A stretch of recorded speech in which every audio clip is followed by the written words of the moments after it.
Picture a line, an invisible line that humans have drawn throughout history. Not on maps, but through societies. On one side, privilege, on the other, prejudice. This line takes different shapes in different places. In America, it is etched in the color of skin. In Japan, it is hidden in family names. In Brazil, it is disguised as class. This is a story about how we divide ourselves, and why those divisions, though different in form, echo the same ancient impulse to elevate some by diminishing others. Let's begin with India, where discrimination just doesn't have a history, it has a hierarchy. For over 3,000 years, the caste system has organized Indian societies into rigid categories. At the top, Brahmins, the priests and scholars, below them, warriors, merchant, laborers, and at the very bottom, or rather outside the system entirely, the Dalits, the untouchables. People ask me, is caste system still there in modern India?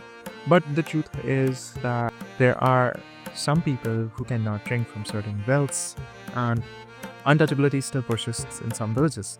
This wasn't 200 years ago, this is a random Tuesday. Unlike race, which is visible, caste can be invisible to the outsiders.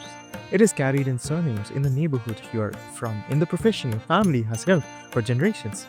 A Dalit engineer with a degree from the finest university may still face discrimination when their surname reveals their background. The Indian Constitution outlawed caste discrimination in 1950s, yet in 2024, a study found that 27% of Indians still practice untouchability in some form. Manual scavenging, the practice of Dalits cleaning human waste by hand, remains a reality despite of being illegal. Now, across the border, across to America, where discrimination speaks a different language, the language of race. Here, the invisible line was drawn not by priests, but by slaveholders.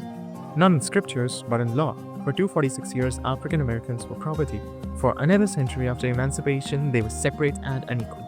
The difference from caste: in America, discrimination was immediate and visible. It was written on skin. Caste says your ancestors' occupation determines your destiny. Race says your appearance determines your destiny. Both are lies, but they are different lies, enforced differently. An upper caste Indian can hide their identity by changing their name. A Black American cannot hide their race. This visibility has shaped different forms of resistance, from the civil rights marches that filled streets to the Dalit movements that challenge ancient texts. Today, statistics tell a stark story. Black Americans are incarcerated at 5 times the rate of white Americans. They're 5 times more likely to be held by the police. The median white family has 8 times the wealth of the median black family. But America isn't the only place where skin color divides. In Brazil, they'll tell you there's no discrimination, but they call it a racial democracy. Brazil never had Jim Crow laws or apartheid.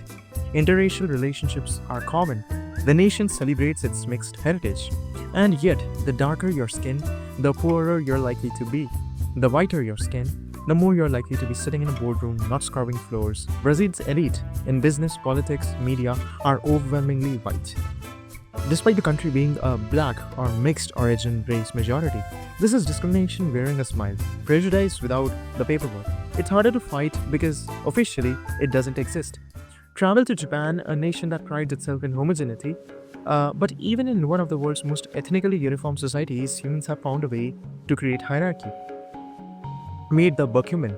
Ethnically Japanese, religiously Japanese, culturally Japanese, yet for centuries they have been outcasts. Their ancestors held impure occupations: butchers, tanners, undertakers. Today, the history clinches to them like an invisible mark. Landlords check family registries before renting apartments.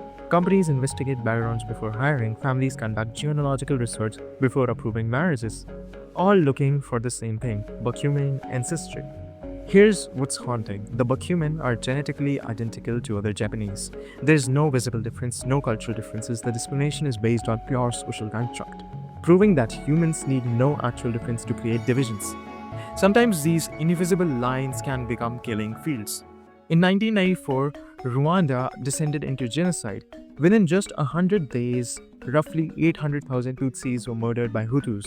But here's what most people don't know. Hutus and Tutsis shared the same religion, the same language, the same culture. The distinction was an invention, one that Belgian colonizers hardened by issuing identity cards. Taller, more cattle, you're a Tutsi. The superior group. Shorter, fewer cattle, you're Hutu. A social distinction became an ethnic identity, and an ethnic identity became a cause of mass murder.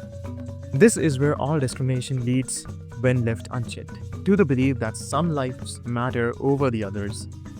In the gleaming cities of Persian Gulf, another form of discrimination thrives, one based on nationality and labor. The Kafala system ties migrant workers, mostly from Southeast Asia to Africa, to individual sponsors. Your employer holds your passport, controls your movement, determines whether you can leave the country or change jobs. Bangladesh build the skyscrapers and stadiums. They clean the homes and care for children of the wealthy. And they do so under that human rights organizations that have repeatedly called modern slavery. The discrimination is economic, but it's tangled with racism. Western workers get higher salaries, better contracts, more freedom. Asian and African workers get free labor camps, wage theft, and abuse. So, what connects these stories? What's the thread that runs from Delhi to Detroit, from Tokyo to Dubai? Discrimination always serves the same function: to justify inequality, to make unequal distribution of power, wealth, dignity seem natural, inevitable, even divine. In India, caste says this is cosmic order. In America, race said this is biological destiny. In Brazil, it whispers this is how things worked out. In Japan, it murmurs this is tradition. In the Gulf, it shrugs this is just business. But strip away from the jurisdiction and you find the same architecture, a dominant group protecting its privileges by dehumanizing others. Yet, here's what's true. In every place we have visited, people are fighting back. Dalit activists are leading political movement.